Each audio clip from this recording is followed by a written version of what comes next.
Assalamualaikum warahmatullahi wabarakatuh. Kembali lagi bersama Kak Teddy. Nah, kali ini kita akan membahas mengenai rangkaian RLC seri. Nah, langsung saja kita gambar ya. Oke.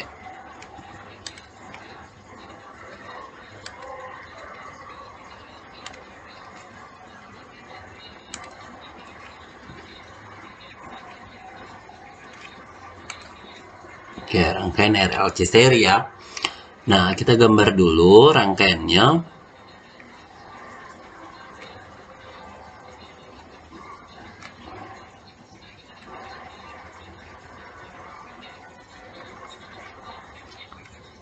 Oke, jadi pada rangkaian ini itu ada 3 komponen yang dihubungkan ke sumber arus bolak-balik, yaitu ada resistor, ada induktor, dan ada kapasitor. Dan ketiganya ini itu dihubungkan secara seri. Dengan nilai. Nah, oke. Nah, teman-teman, di sini hambatan totalnya itu dikenal dengan impedansi. Jadi hambatan total, jadi yang pertama hambatan total, hambatan totalnya ini itu dikenal dengan istilah impedansi ya, impedansi. Oke, impedansi ini disimbolkan dengan huruf Z. Oke, jadi impedansi itu simbolnya Z. Oke, jadi disimbolkan dengan Z ya, impedansi.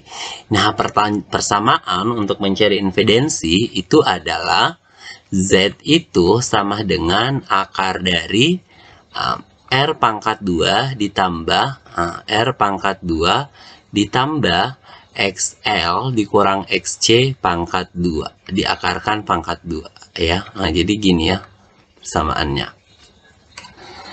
Nah, untuk XL-nya sendiri itu sudah kita pelajari ya di sebelumnya bahwa XL itu adalah reaktansi induktif, di mana persamaan XL itu adalah omega dikali L, di mana omega adalah frekuensi sudut dan L itu adalah induktansi induktornya.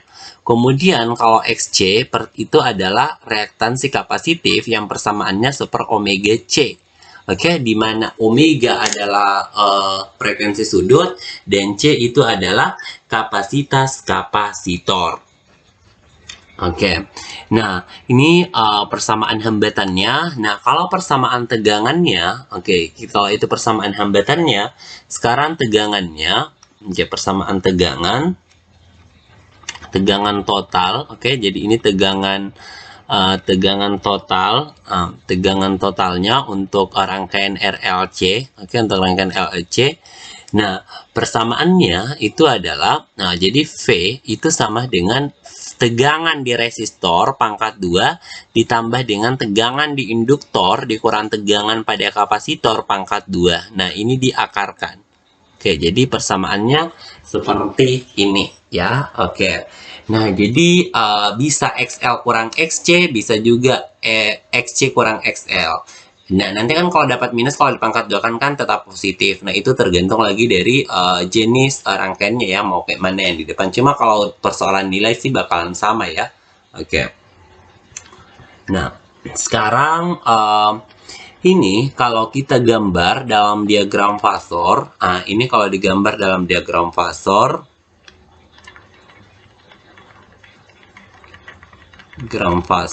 nah ini kalau digambar dalam diagram fasor itu gambarnya macam nih.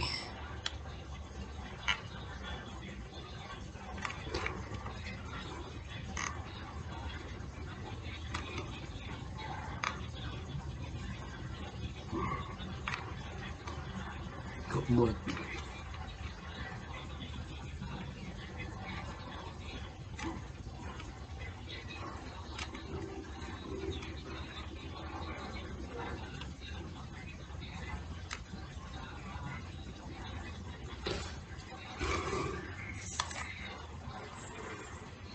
Oke.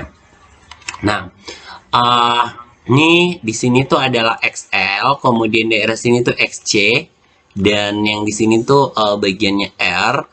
Kakak tulis dulu sini XL, di sini XC, di sini R. kemudian di sini tuh VL, di bawah sini tuh VC, di sini VR. Nah, di sini VL, di bawah VC, kemudian sampai sini tuh VR. Oke, nah teman-teman, kalau misalkan kalau misalkan ini yang di sini nih, ini XL dikurang XC, kita kalau pakai XL kurang XC itu artinya rangkaiannya ini bersifat induktif ya, rangkaiannya bersifat induktif. Nah, bisa juga kita pakai ya XC dikurang XL, nanti pangkat 2. Nah, ini kalau rangkaiannya bersifat kapasitif, artinya C-nya itu lebih besar daripada XL-nya ya, kalau kapasitif. Kalau induktif, XL-nya yang lebih besar ya, kapasitif. Nah, jadi ini ada kakak buatkan bagang macam nih. Nah, jadi kalau misalkan nilai XL-nya lebih besar daripada XC, maka selisih XL dan XC-nya itu bakalan ada di bagian atas sini. Nah, jadi kalau dibuat nih selisihnya ya di sini. Nah, ini tuh XL dikurang XC. Nah, sehingga Z-nya yang mana? Sehingga Z-nya itu adalah yang ini. Jadi ini tuh adalah Z-nya. Oke, jadi ini tuh adalah Z-nya.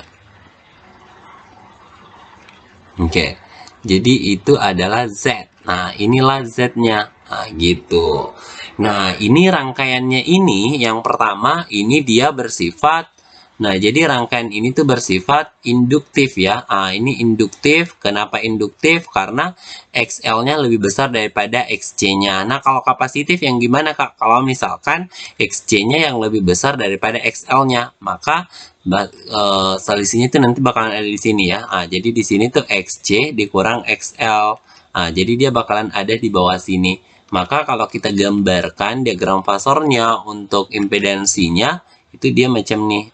Jadi ini tuh impedansinya Z-nya ke sini. Oke, jadi ini tuh rangkaiannya dia bersifat, ini rangkaiannya bersifat kapasitif. Kapasitif. Nah, begitupun juga untuk tegangannya. Jadi kalau misalkan dia bersifat induktif, berarti VL-nya yang lebih besar. Berarti ini VL dikurang VC. Nah, maka gini ya. Maka persamaan VR-nya yang ke sini ya. Itu VR. Oke, ini VR. Nah, kalau misalkan dia bersifat kapasitif, berarti VC-nya lebih besar daripada VL-nya. Makanya diagram fasornya seperti ini. Oke. Oke, nah di sini antara sudut antara Z dengan R itu kita sebut sebagai theta ya. Oke, ini sebut sebagai theta. Nah, ini adalah theta. Nah, nilai dari cos theta ini, cos theta ini kan bisa ditulis nih sama dengan kan samping dibagi miring, berarti R dibagi Z ya, R dibagi Z. Nah, teman-teman, ini tuh sering disebut, jadi nilai cos theta ini sering disebut sebagai faktor daya. Oke, jadi dia disebut sebagai faktor daya. Nah, ini saya kotakin supaya bisa dibedakan ya. Oke, jadi ini dikenal dengan istilah faktor daya. Jadi faktor daya itu persamaannya adalah cos theta ya, atau R dibagi dengan Z. Nah, kalau kita mau cari tetanya, kan ini tuh theta, oke, ini juga theta, oke. Nah, berarti tangen theta itu kan tangen theta itu kan depan dibagi miring ya. Nah, berarti, depan sudutnya, ini kan depan sudut, berarti VL dikurang VC, oke, jadi VL dikurang VC. Nah, berarti tangen tetanya itu bisa ditulis VL dikurang VC dibagi dengan VR. Atau ini juga sama dengan XL dikurang XC dibagi sama R. Jadi seperti itu. Nah, oke, selanjutnya daya disipasi ya. Oke, daya disipasi. Oke, jadi daya disipasi ini terjadi karena adanya arus efektif yang mengalir. Oke, sehingga dapat adanya arus efektif ya, sehingga dapat menimbulkan panas. Maka dayanya ini itu sama dengan I efektif dikali sama hambatan resistornya. Oke, nah seperti itu. Nah, selanjutnya kita akan membahas mengenai sifat rangkaian. Oke, sifat rangkaian. sifat rangkaian. Oke, sifat rangkaian. Nah, tadi udah disinggung nih bahwa ada yang dikenal dengan sifat induktif.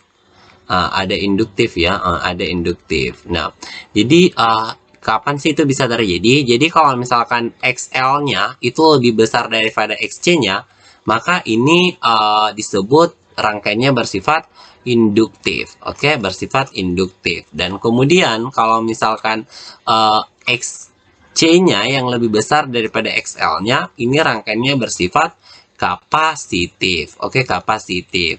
Nah, kalau misalkan XL itu sama dengan XC-nya, maka ini disebut dengan istilah resonansi. Oke, jadi resonansi itu terjadi kalau misalkan XL dan XC-nya itu sama. Oke, nah biasa di soal-soal itu sering ditanyakan berapa sih frekuensi resonansi dari rangkaian RLC ini. Oke, frekuensi resonansi. Nah, langsung aja, kan resonansi itu terjadi kalau misalkan XL itu sama dengan XC, di mana persamaan XL itu adalah omega dikali L, dan XC itu adalah 1 per omega kali L. Nah, kalau gitu, maaf, omega kali C. Nah, kalau gitu ini bisa ditulis gini kan, omega pangkat 2 itu sama 1 per LC. Nah, supaya pangkat 2-nya hilang, maka kedua ruas diakarkan. Akar 1 kan 1, berarti sisa akar LC. Nah, omega sendiri itu persamaannya adalah 2Pi kali frekuensi. Itu sama dengan 1 per akar LC. Nah, kalau gitu, frekuensi resonansi itu adalah 1 per 2Pi akar LC. Jadi seperti itu. Oke, teman-teman, terima kasih untuk pembahasan kita kali ini cukup sampai di sini. Semoga bisa dipahami. Jangan lupa untuk di-like dan di-share ke teman-temannya, dan jangan lupa juga buat nonton video KTD yang lainnya. Assalamualaikum warahmatullahi wabarakatuh.